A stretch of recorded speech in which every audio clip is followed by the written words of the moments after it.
Muy buenas noches, estimados hermanos, en el nombre del Señor. Continuamos con el curso de Panorama del Antiguo Testamento y ya estamos a unas semanas de terminar esta primera parte del curso, porque recuerden, lo hemos dividido en Panorama del Antiguo Testamento 1 y Panorama del Antiguo Testamento 2. Entonces, espero que estén animándose a través de la palabra de Dios, a través de cada libro, de ver cómo la historia que el Señor está mostrando en la palabra del Señor está revelando en todo momento al Salvador Jesús, aun cuando el nombre del Señor no esté específicamente escrito, pero vemos cómo en cada acto soberano de Dios va mostrando su propósito para que en un futuro posterior aparezca el Salvador el Señor Jesucristo. En esta ocasión, esta noche, vamos a tocar 3 libros y espero que no sea tan tedioso para ustedes y Dios me ayude a que lo pueda explicar de una manera bastante clara. Estos 3 libros son Esdras, Nehemías y Esther. Están escritos y se están llevando a cabo en realidad en un momento de la historia. Esdras y Nehemías históricamente se dice que fueron libros que estaban unidos, es decir, en realidad era un solo libro, Esdras y Nehemías, porque se dio en ese momento histórico. Y Esther se dice que más o menos sucedió entre el capítulo 6 del libro de Esdras. Vamos a ir como está en nuestras Biblias, primero con Esdras, después con Nehemías y después con Esther.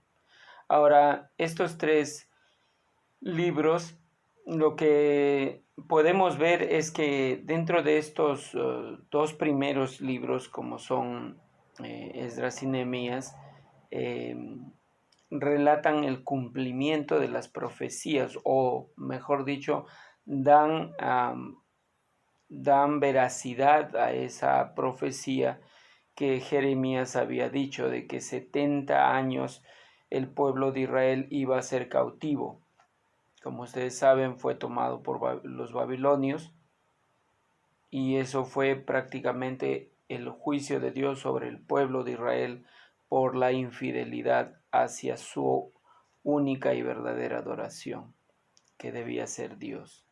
Entonces, vemos cómo en estos libros es el cumplimiento de esa promesa, de que después de esos 70 años de cautiverio, Dios recogería a su pueblo y les traería de regreso a la tierra prometida. Y es sorprendente, ¿verdad? Que si bien es cierto, Dios los tomó, los sacó de Egipto y los llevó hacia la tierra de Canaán, que era la tierra prometida, la tierra donde fluía leche y miel, ellos no fueron dignos de saber cuidarla, no en realidad la tierra, sino no saber honrar en realidad a Dios como su creador, como su proveedor.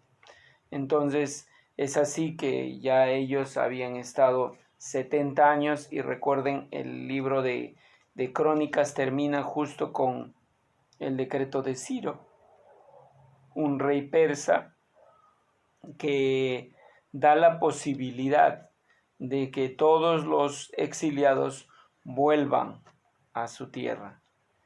Entonces vemos aquí que Dios está moviendo los hilos de la historia y está de alguna manera usando a los gobernantes. Definitivamente Dios usa a cualquier persona. ¿Cómo es que Dios usó a un rey pagano como Ciro, verdad? Y empieza el libro de Esdras así, dice: en el primer año de Ciro, rey de Persia, para que se cumpliese la palabra de Jehová por boca de Jeremías, despertó Jehová el espíritu de Ciro, rey de Persia, el cual hizo pregonar de palabra y también por escrito por todo su reino, diciendo: Así ha dicho Ciro, rey de Persia: Jehová, el Dios de los cielos, me ha dado todos los reinos de la tierra, y me ha mandado que le edifique casa en Jerusalén, que está en Judá. Quien haya entre vosotros de su pueblo, sea Dios con él, y suba a Jerusalén, que está en Judá, y edifique la casa de Jehová, Dios de Israel. Él es el Dios, la cual está en Jerusalén. Y a todo el que haya quedado en cualquier lugar donde more, ayúdenle los hombres de su lugar con plata, oro, bienes y ganados, además de ofrendas voluntarias para la casa de Dios, la cual está en Jerusalén.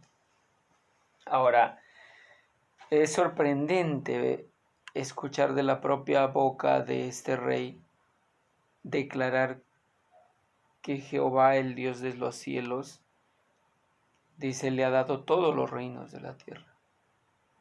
Y ahí vemos cómo el plan soberano de Dios está ahí actuando.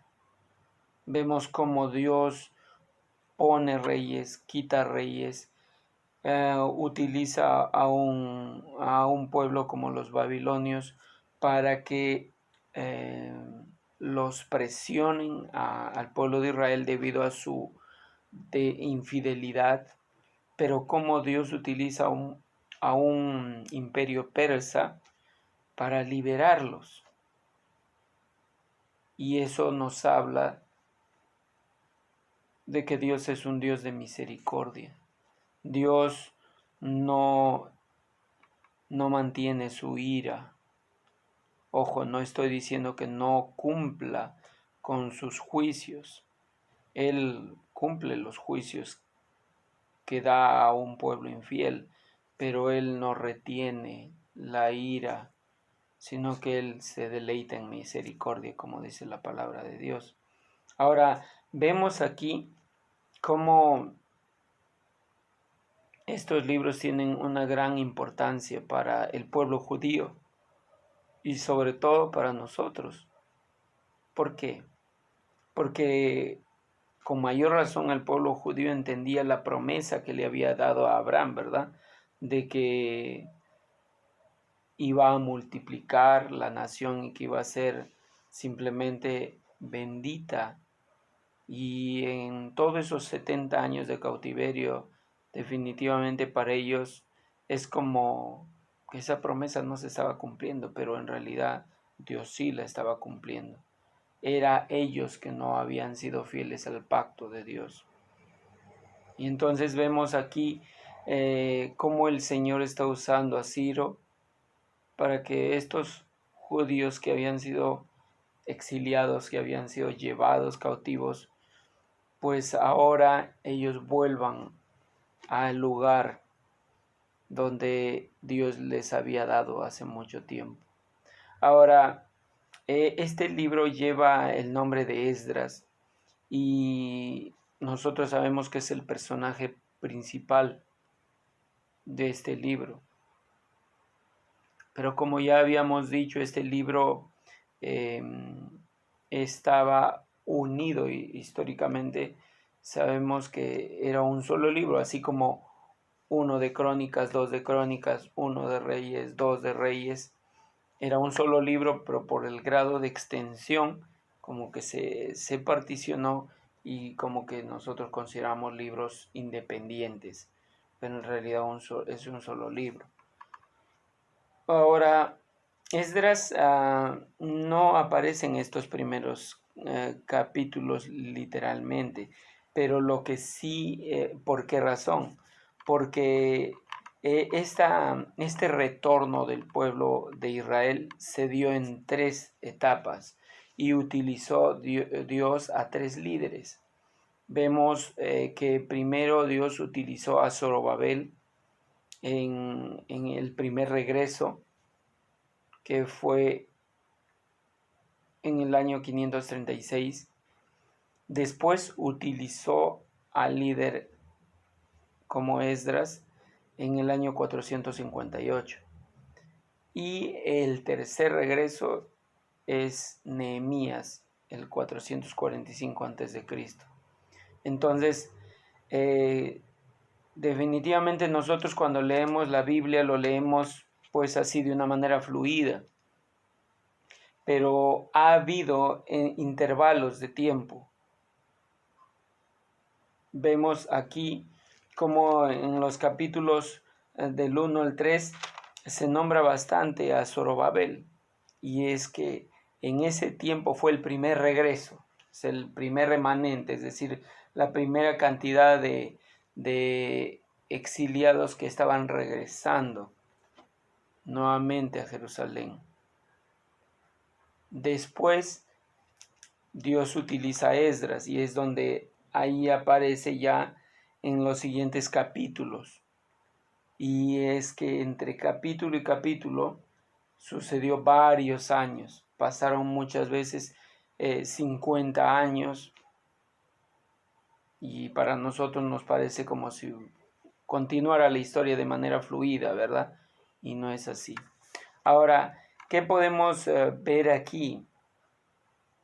Que originalmente Dios había sacado a Israel de la esclavitud de Egipto en el Éxodo, ¿verdad? 100 años más tarde, antes de los acontecimientos de Esdras, Dios le dijo a su pueblo que si escogían quebrantar su pacto, Él volvería a permitir que otras naciones los llevaran como esclavos. Y así fue. Dios hizo que este pueblo, que tenía toda la protección, toda la provisión de Dios, fuera esclavizado por la dureza de su corazón, porque dejaron los mandamientos del Señor. Entonces vemos aquí que Dios ya estaba cumpliendo con esa verdad bíblica de ver a un Dios misericordioso que se compadece, y que no solo eso, sino que va en consecución al cumplimiento de sus promesas.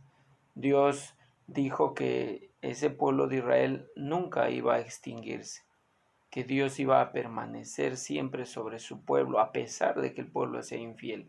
Y es lo que vemos aquí, ¿verdad? Este regreso de los judíos de la cautividad babilónica pareció como un segundo éxodo, eh, sobremanera diseñado en algunas maneras igual que la primera redención de Israel de la esclavitud egipcia, ¿no? Y hace una especie de comparación. Vemos cómo Dios a través de este regreso de Babilonia incluyó actividades similares a las del Éxodo original, reedificación del templo, así como el pueblo de Israel salió de Egipto hacia la tierra prometida, ¿verdad? Y vemos como tiempo atrás Dios había edificado el templo a través de Salomón, pero después de Salomón los reinos se dividieron, uno por Roboam y el otro por Jeroboam en el norte, y a partir de ahí empezó la debacle del pueblo de Israel. Entonces vemos como aquí el Señor está usando a estos tres líderes, a Zorobabel, a Esdras y a Nehemías, colectivamente. Ahora, parecieran como si fuera un segundo Moisés, ¿verdad? Ahora lo que vemos es el desafío de los enemigos locales. De la misma manera que Moisés tuvo enemigos para que el pueblo pueda establecerse, unificarse, así también aquí vemos también cómo esta tentación constante de casarse con no judíos también se había dado en este libro.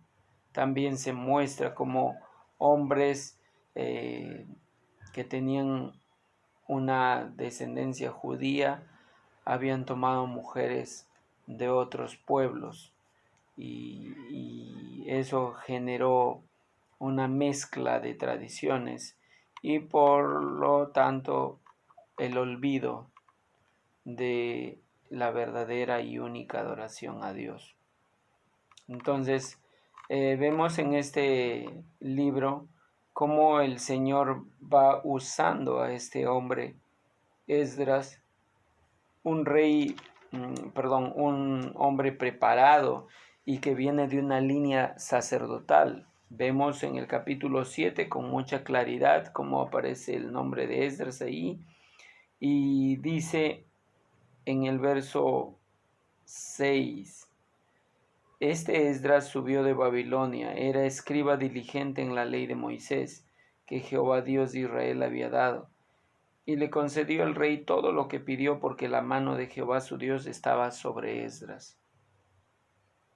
Y para acelerar el tiempo, dice el verso 10, porque Esdras había preparado su corazón para inquirir la ley de Jehová y para cumplirle, para enseñarle en Israel sus estatutos y decretos. Entonces, ¿cómo es que él logró que el pueblo esté realmente en consecución al propósito de reedificar nuevamente, primero de establecer las bases, ¿verdad?, de su dependencia, de su verdadera adoración? Vemos una diferencia, y esto es también importante para un pasito. Mientras Esdras se preocupó de edificar la parte espiritual, todo lo que tenía que ver con la adoración al Señor, porque recuerden, ya no estaba el templo, y entonces él estaba interesado sobre todo en toda la estructura jerárquica que antes se tenía. Y vemos que él tiene una ascendencia de sacerdotes. El verso 5 dice aquí que él es, hay toda una serie de nombres, dice hijo de Amarías, hijo de Azarías, hijo de Seraías, Abisúa, Fines, hijo de Eleazar, hijo de Aarón, primer sacerdote. Entonces eso da la claridad de que él viene de una línea sacerdotal, razón por la cual eso generó que se gane la atención del pueblo. Pero no solo eso, no es en realidad por la voluntad propia de él, sino porque en la palabra de Dios misma también dice que el Señor también puso eso en el corazón de su pueblo. O sea, de alguna manera Dios ya estaba preparando este tiempo para que todos vuelvan nuevamente los ojos al Señor, y que ellos entiendan que todo lo que habían vivido era consecuencia de su infidelidad, ¿verdad? Y que ahora ellos nuevamente tenían la oportunidad de volver a adorar como el Señor quería, volver a adorarlo en el templo, que era el símbolo magnánimo de adoración a Dios, ¿verdad? Entonces vemos cómo en este libro sinceramente se ve cómo Dios está tratando primero con el corazón de cada uno de estos hombres que habían sido exiliados, que habían de alguna manera olvidado sus costumbres, sus tradiciones y su verdadero sentido de adoración a Dios a través de cada una de las fiestas. Pero cuando ve Esdras la situación de ver a todos los hombres que se estaban, que ya habían apartado su corazón porque se habían unido a otras mujeres, es el que empieza a clamar al Señor. Y él dice que publicó ayuno, y literalmente dice en el verso 21 del capítulo 8, dice: y publiqué ayuno junto al río Ahava, para afligirnos delante de nuestro Dios, para solicitar del camino derecho para nosotros y para nuestros niños y para todos nuestros bienes, porque tuve vergüenza de pedir al rey tropa y gente de a caballo que nos defendiesen del enemigo en el camino, porque habíamos hablado al rey diciendo: la mano de nuestro Dios es para bien sobre todos los que le buscan, mas su poder y su furor contra todos los que le abandonan. Ayunamos pues y pedimos a nuestro Dios sobre esto, y él nos fue propicio. Aparté luego a 12 de los principales de los sacerdotes, a Serebías y a Asabías, y con ellos 10 de sus hermanos, y les pesé la plata y el oro y los utensilios, ofrendas que para la casa de nuestro Dios habían ofrecido el rey y sus consejeros y sus príncipes y todo Israel allí presente. Pesé pues en manos de ellos 650 talentos de plata y utensilios de plata por 100 talentos y 100 talentos de oro. Y así continúa relatando toda la cantidad de dinero, de utensilios que se necesitaban, y que, ojo, ven cómo el propio el rey está respaldando esta reconstrucción. Entonces, ¿qué produciría en ti y en mí si viéramos que aparentemente Dios nos olvidó? Pero no era así. Dios estaba ahora moviendo todo para que vuelva el pueblo su corazón a Dios. Sin embargo, Esdras hace algo muy difícil. Hace que todos estos hombres que se habían unido a mujeres paganas puedan divorciarse. Y yo me imagino lo doloroso de esto, porque qué hombre que ya se vinculó emocionalmente a su mujer y a sus hijos, no le va a doler, ¿verdad? Y me imagino esto en la cantidad de personas que tuvieron que dejar. O sea, era tanto el compromiso que Esdras motivó a que ellos se aparten de sus mujeres, porque sabía que eso iba a afectar a ese resurgimiento de esta nación. Al tener costumbres y tradiciones mezcladas, pues iba a afectar a su futura generación. De alguna manera, por eso es que tendríamos que entender la cultura judía, porque para nosotros eso sería sumamente difícil de entender, ¿verdad? Porque sabemos que Dios está en contra del divorcio. Pero aquí de por medio estaba lo que después iba a suceder. Y es así como entramos al libro de Nehemías. El libro de Nehemías, el mismo nombre significa Jehová consuela. ¿Y de qué estaba consolando? Pues de todo el dolor que que había pasado el pueblo de Israel, ¿verdad? Ahora, en el caso de Nehemías fue un copero del rey. Quizás para nosotros tampoco lo entendemos, porque no estamos en tiempos de reyes, ¿verdad? Hay gobernantes, hay presidentes, pero no era no era una monarquía. En este caso era una monarquía. Y el copero se encargaba de probar todo lo que tenga que ver con los alimentos. Antes de que el rey pueda comer, él tenía que probar el vino, porque en esa época siempre había enemigos, y cualquiera pues buscaba la manera de echar veneno en las comidas. Y era un trabajo muy riesgoso, pero bastante honorable. Es así que él, como copero, vemos cómo adquiere un liderazgo preponderante en el pueblo también de Israel. Y él empieza en el primer capítulo y el verso 1 dice: palabras de Nehemías, hijo de Acalías. Aconteció en el mes de Quisleo, en el año 20, estando yo en Susa, capital del reino persa, que vino Ananí, uno de mis hermanos, con algunos varones de Judá, y les pregunté por los judíos que habían escapado, que habían quedado de la cautividad y por Jerusalén. Y me dijeron el remanente: los que quedaron de la cautividad allí en la provincia están en gran mal y afrenta, y el muro de Jerusalén derribado y sus puertas quemadas a fuego. Cuando oí estas palabras me senté y lloré, hice duelo por algunos días, y ayuné y lloré delante del Dios de los cielos.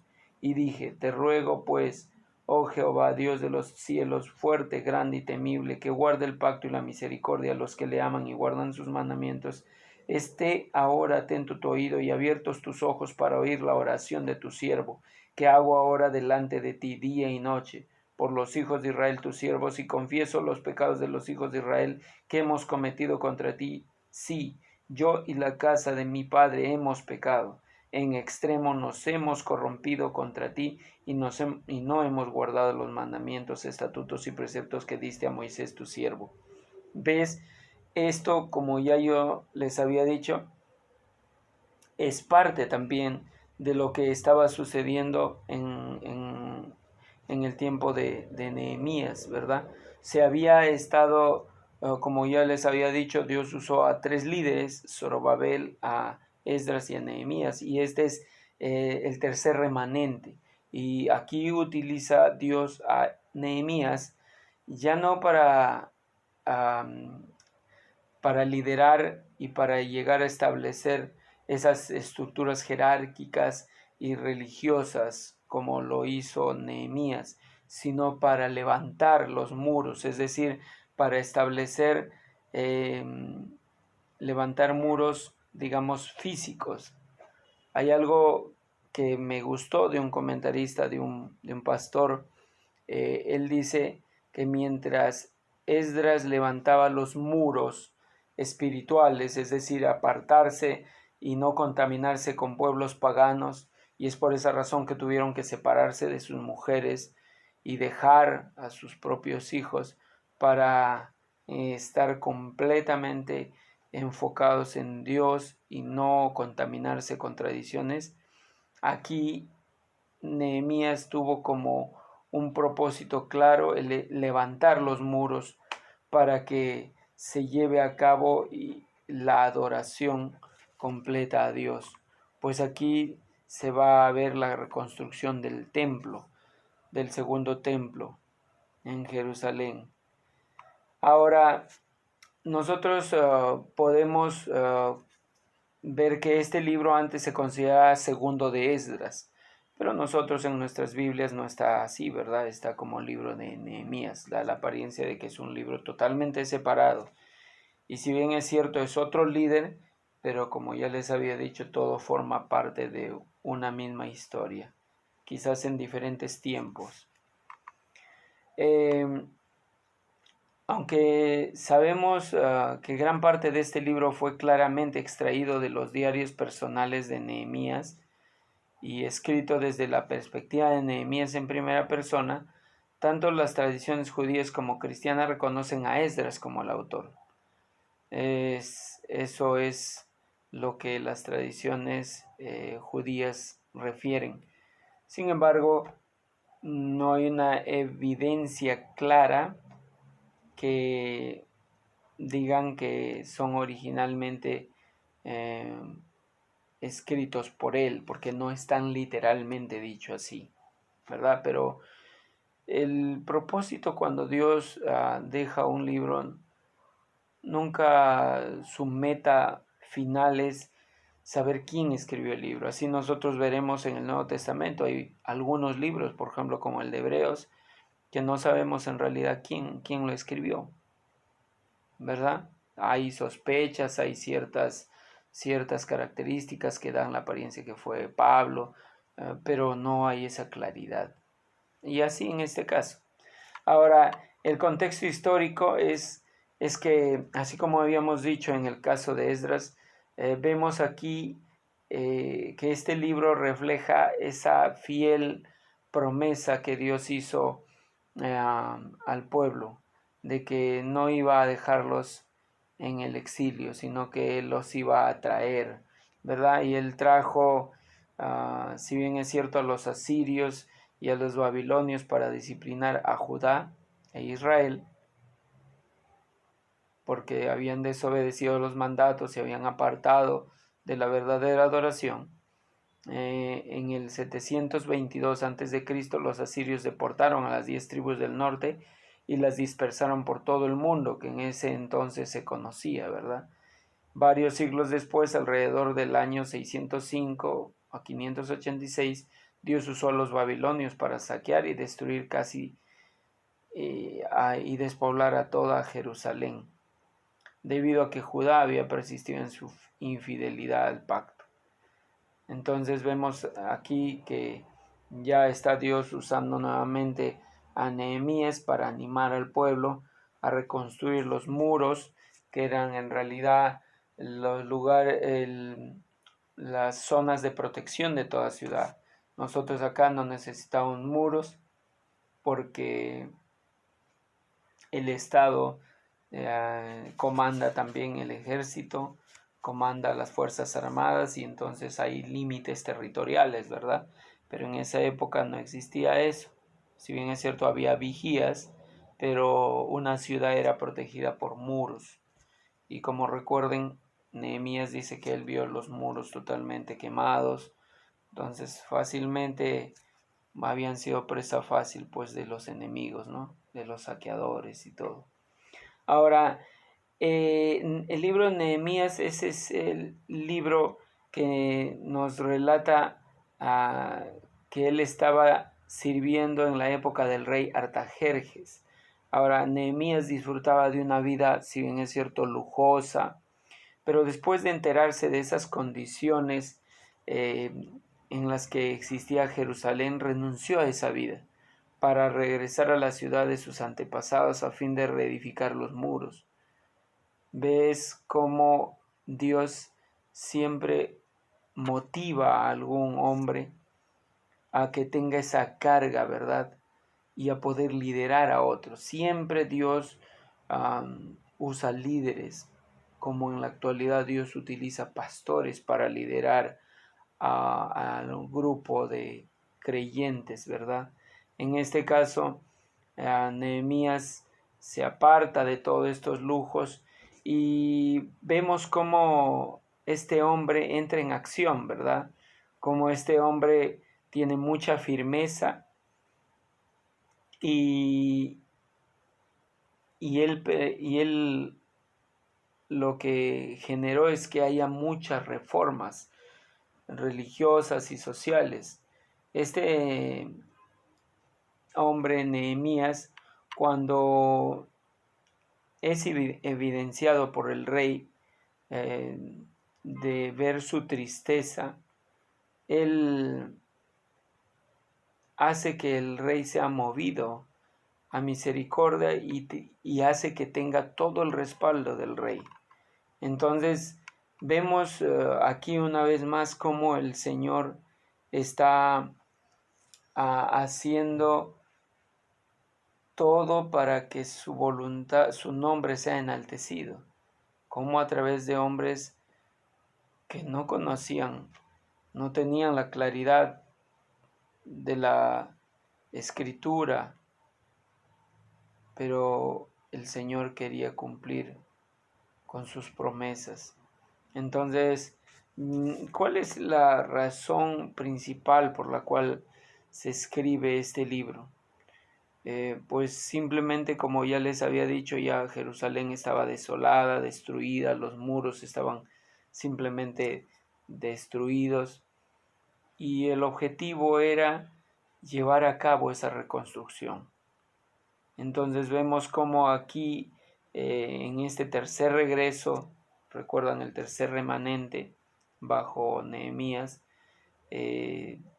está animando al pueblo a que vuelvan y a que recuerden que Dios no se ha olvidado de ellos.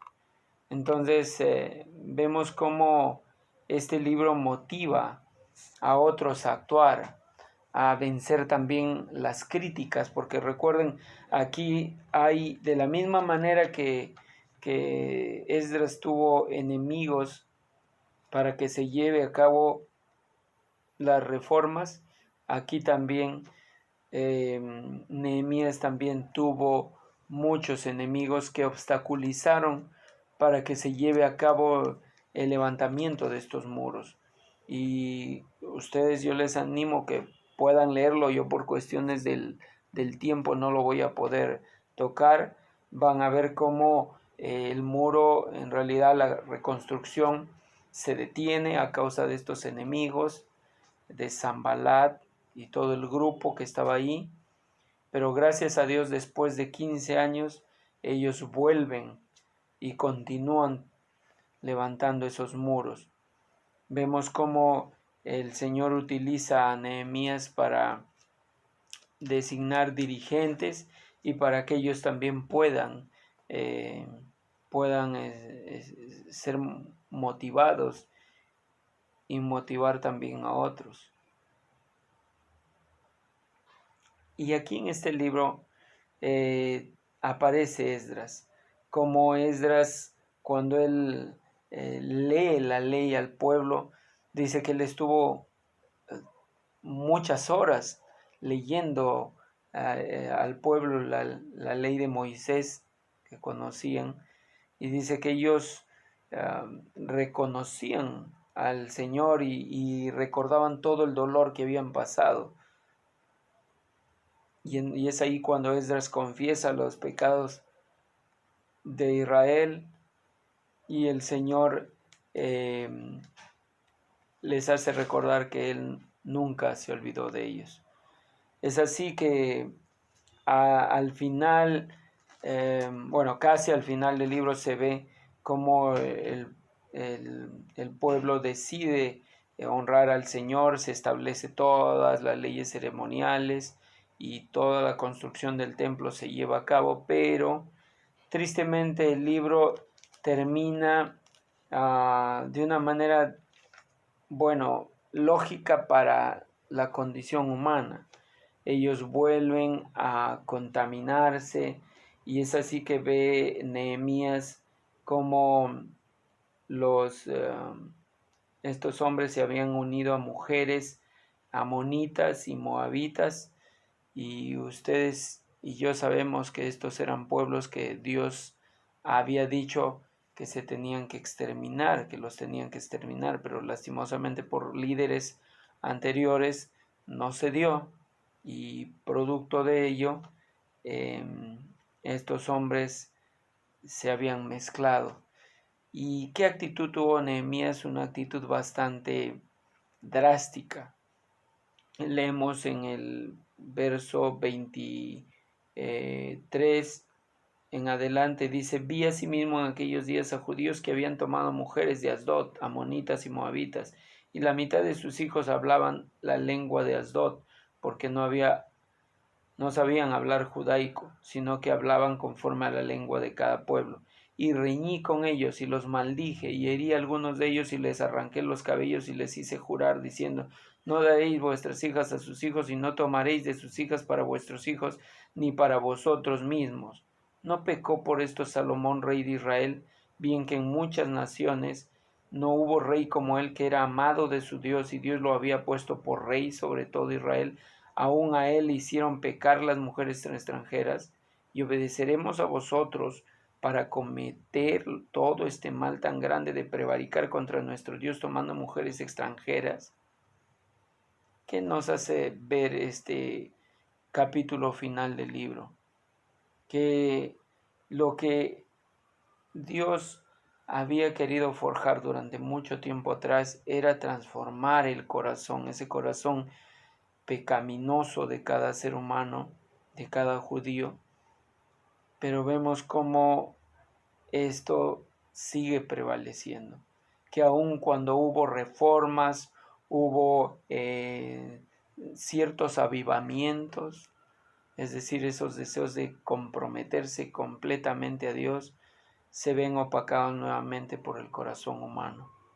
Y es así como termina este libro, para hacernos ver que, si bien es cierto, Dios utilizó líderes para reavivar el corazón de los judíos, aún el corazón humano no estaba simplemente entregado a Dios por el pecado presente en cada uno de ellos. Y es así como, si bien es cierto, estos libros nos muestran a líderes que de alguna manera tomaban la actitud de Cristo, ¿verdad? El de reconocer, de poner en ellos el pecado, de la misma manera que Cristo dice que por nosotros Él se hizo pecado. Así ellos confesaban el pecado, decían, nosotros hemos pecado, yo he pecado, yo y mi pueblo hemos pecado.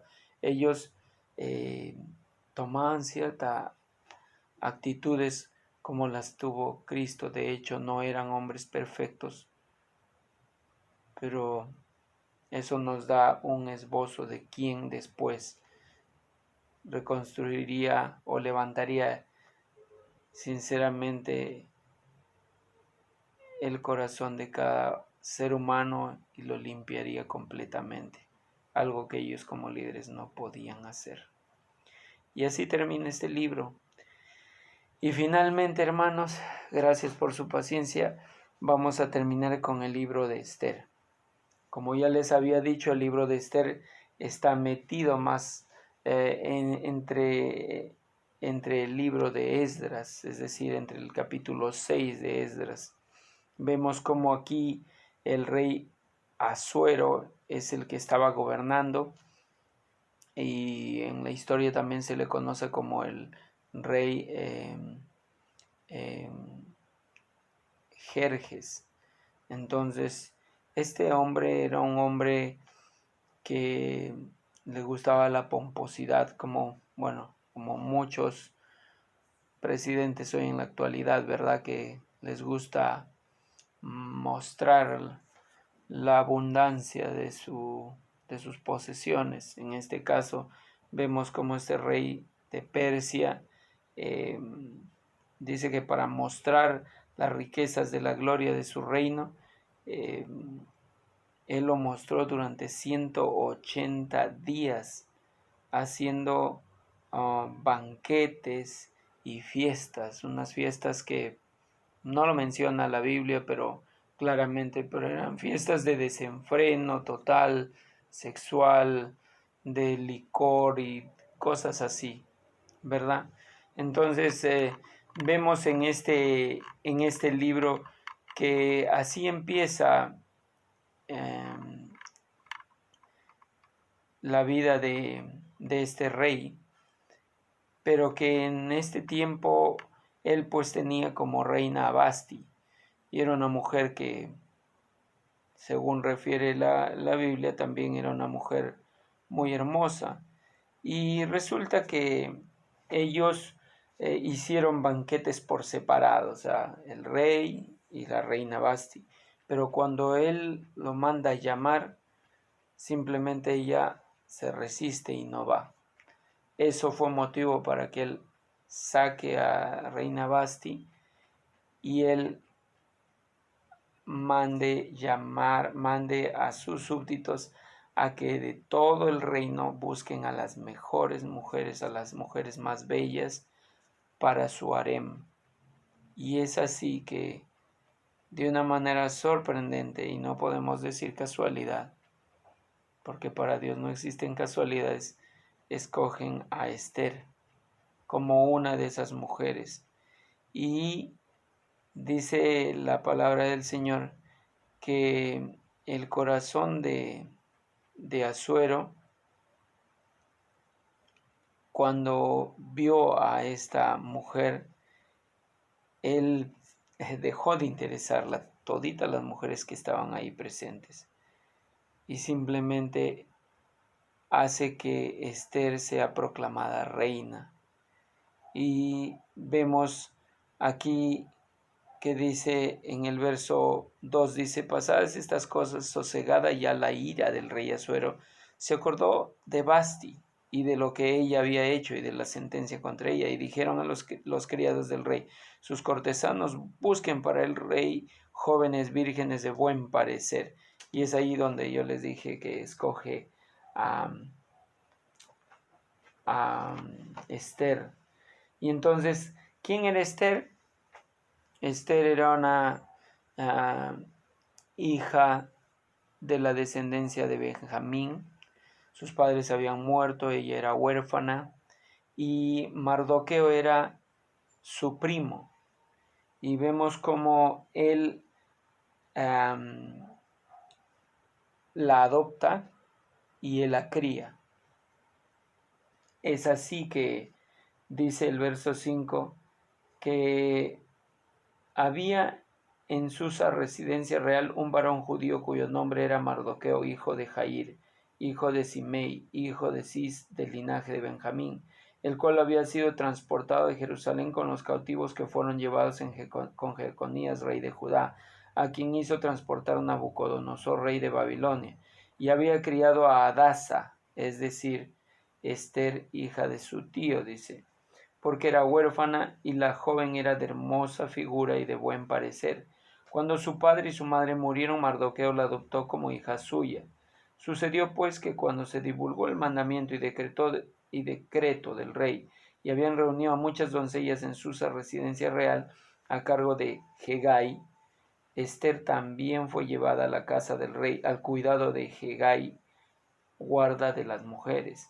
Y la doncella agradó a sus ojos y halló gracia delante de él, por lo que hizo darle prontamente atavíos y alimentos, y le dio también 7 doncellas especiales de la casa del rey, y la llevó con sus doncellas a lo mejor de la casa de las mujeres. ¿Qué es lo sorprendente? Una mujer huérfana, quizás desconocida desconocida para todo el mundo, pero cómo Dios utiliza, cómo Dios hace que esta chica sea seleccionada. Ahora, Esther no declaró cuál era su descendencia, no su origen. Ella no decía que era judía. Uno, porque había sido también uno de los consejos que le había dado Mardoqueo. Y vemos aquí su obediencia hacia él, ¿verdad? Y ella no revela por obvias razones, porque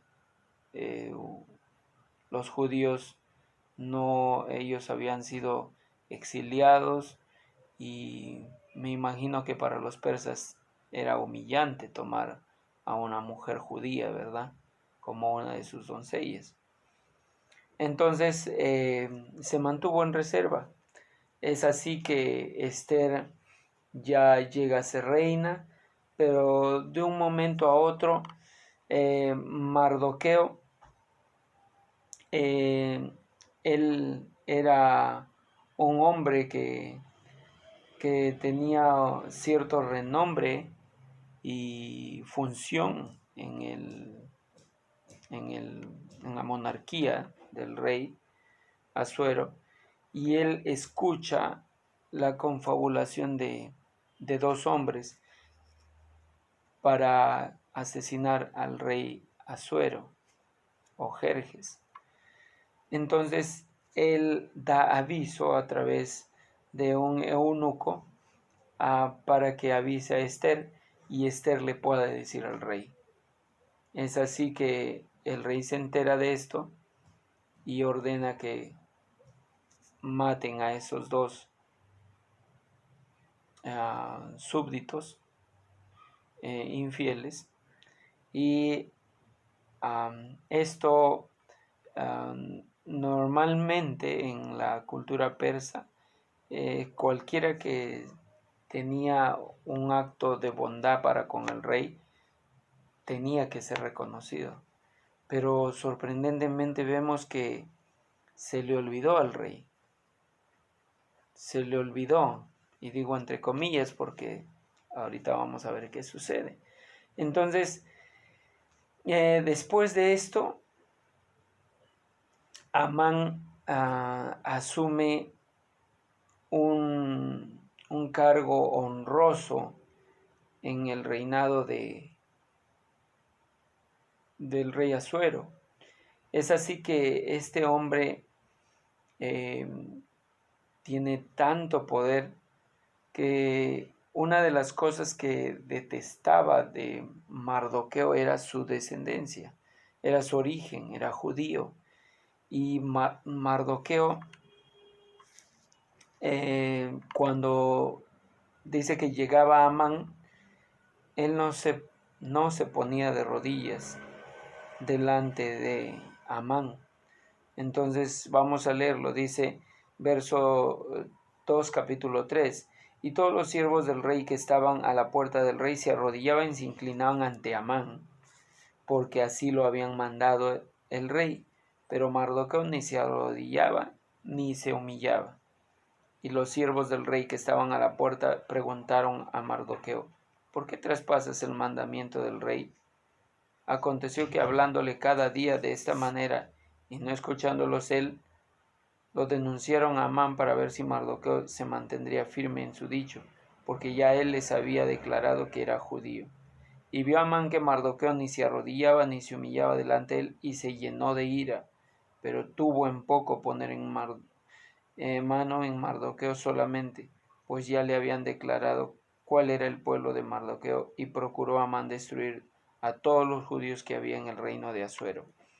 ¿Cómo es que el odio hacia Mardoqueo generó que él tome una decisión tan terrible de hacer que el rey, mejor dicho, de que este hombre, teniendo toda la autoridad del rey,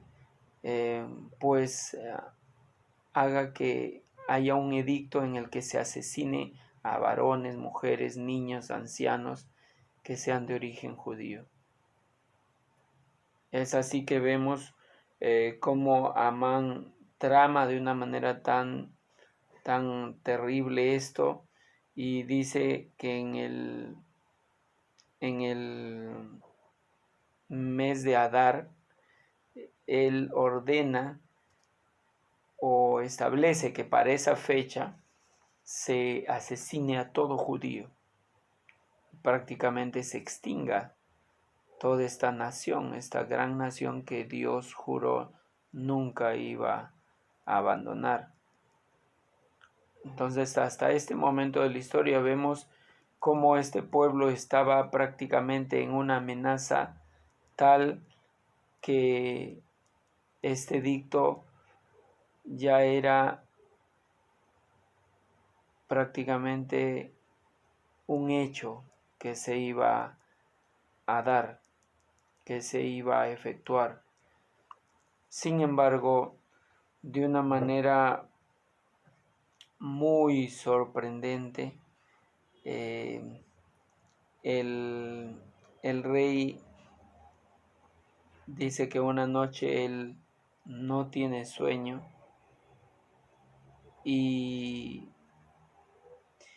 él ordena que se le traiga las memorias del reinado persa y todas las cosas que se había realizado. Él quería escuchar la historia, las proezas, y es así como él hace que Esther, hace que puedan recordar que Mardoqueo de alguna manera había protegido al rey. Entonces, de alguna manera, él tenía que honrarlo. Ahora, me he adelantado un poquito en el sentido de que cuando se entera Mardoqueo de este edicto dado por Amán, pues él rompe en llanto, en clamor, y dice que se cubre en polvo y silicio, es decir, ellos se cubrían con ceniza como una manera de manifestación externa de su dolor, porque de hecho era una decisión tan terrible, ¿verdad? Que todo judío iba a ser asesinado y esa nación se iba a extinguir, y él como judío sabía que eso era algo totalmente difícil de entender, porque Dios había prometido que de la nación de Abraham iba a ser una nación tan abundante como las estrellas del mar, y prácticamente con eso se estaba incumpliendo lo que Dios había dicho. Eso no le entraba en la cabeza de Mardoqueo. Es así que él va y usa a un eunuco para hablar y le diga a Esther ese edicto que había sido aprobado. Y entonces, ¿qué es lo que hace? Le dice a Esther Y este es un verso clave que yo quiero que todos nosotros también lo analicemos para nuestras propias vidas. Entonces, en el verso 13 dice,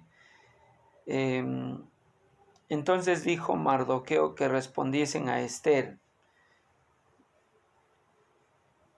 Ahora, ¿por qué dice eso? Porque previo a ello, cuando ella ve o le avisan que Mardoqueo está fuera del lugar del rey, en el patio, él no podía entrar así. Entonces ella manda vestidos para que él se cambie y pueda entrar. Pero él dice, no, yo no voy a cambiarme. Yo quiero manifestar el dolor debido a esta terrible decisión, a este terrible edicto. Y es así que él agarra y le dice, entonces dijo Mardoqueo que respondiesen Esther, no pienses que escaparás en la casa del rey más que cualquier otro judío, porque si callas absolutamente en este tiempo, respiro y liberación vendrán de alguna otra parte para los judíos, mas tú y la casa de tu padre pereceréis. Y quién sabe si para esta hora has llegado al reino. Ahora, este es el verso clave de todo el libro. ¿Por qué razón? Porque ya versos atrás dice, pero no puedo entrar yo al palacio y sin ser llamada, porque hay solo una sola ley para todo aquel que irrumpa, es simplemente la muerte.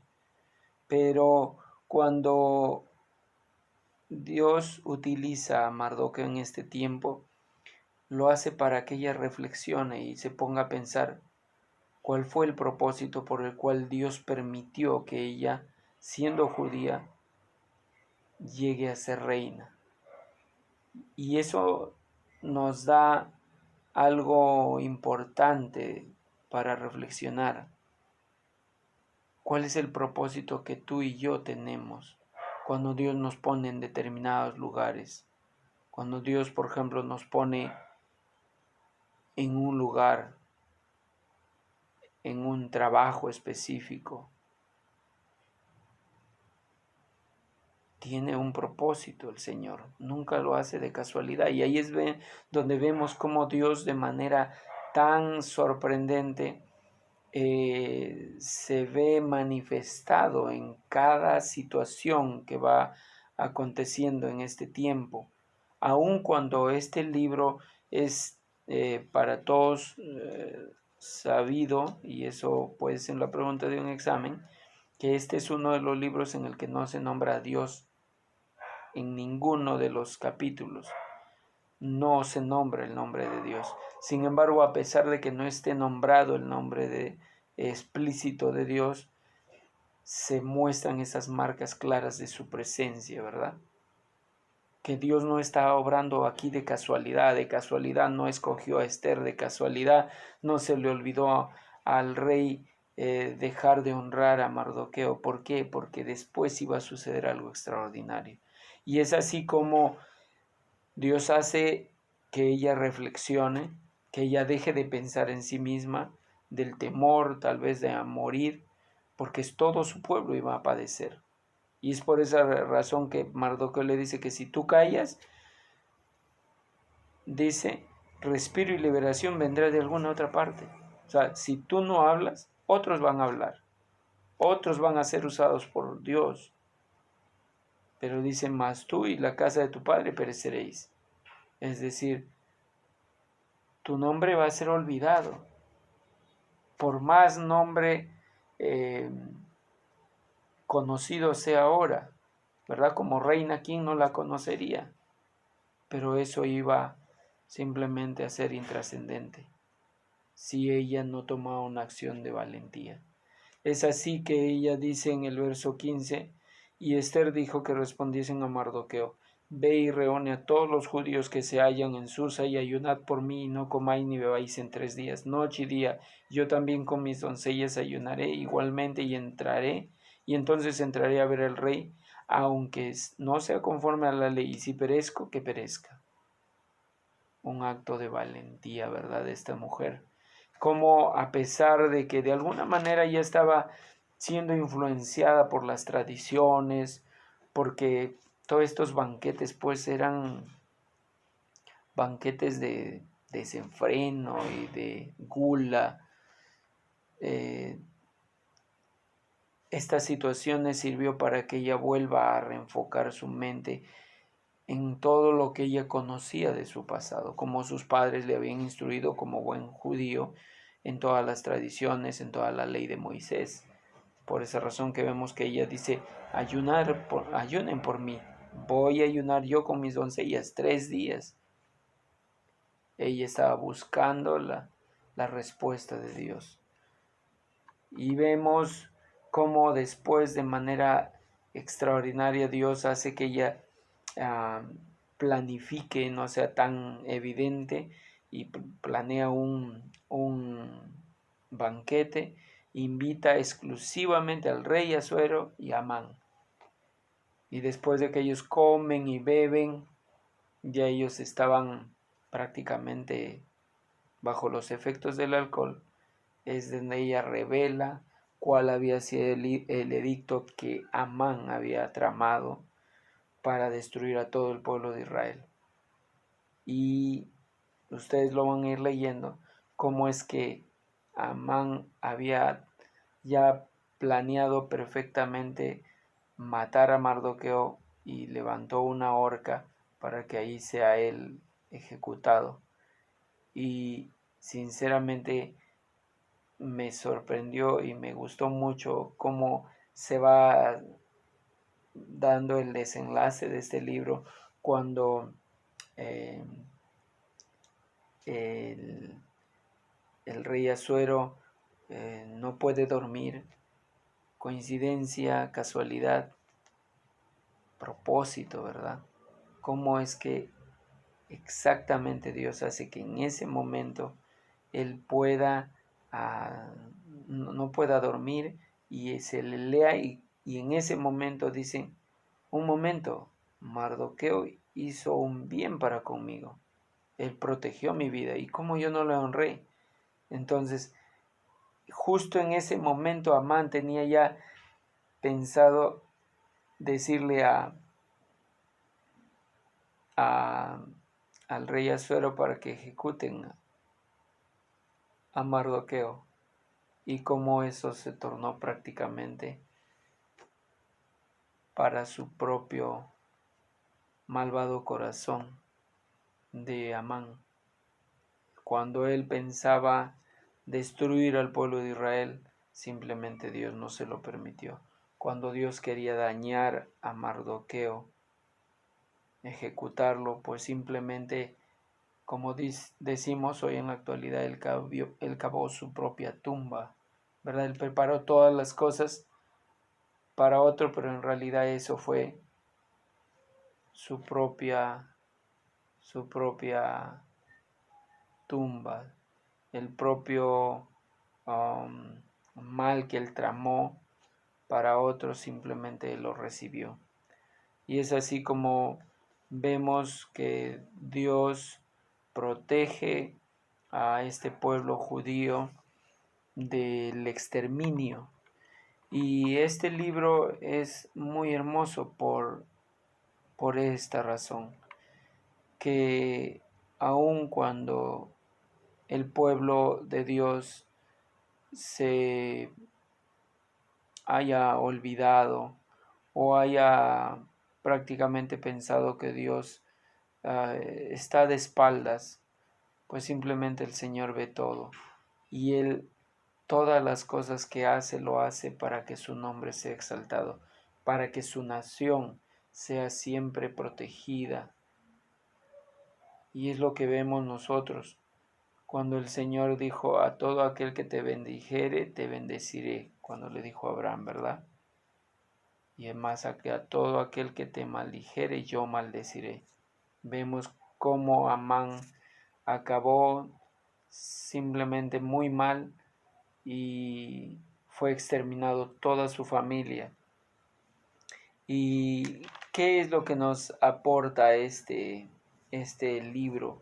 que en esa fecha del mes de Adar, que se iba a dar ese exterminio, prácticamente se sirvió para que a partir de esta fecha se celebrara la fiesta conocida para los judíos como el Purim, esa fiesta en la que ellos recordaban cómo el Señor había guardado a su pueblo y los había protegido de este exterminio seguro.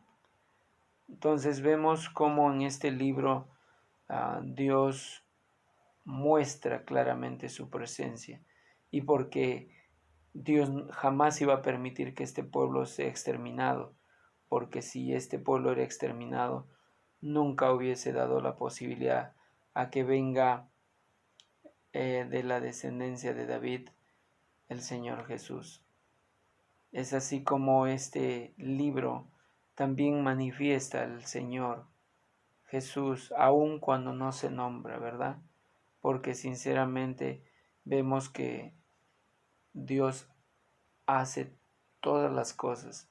Él mueve todas las piezas de un rompecabezas para que Él siempre sea glorificado y sus promesas se cumplan. Entonces, hermanos, yo les agradezco por su paciencia y por el tiempo que me han dado, y espero que estos libros nos animen, ¿verdad?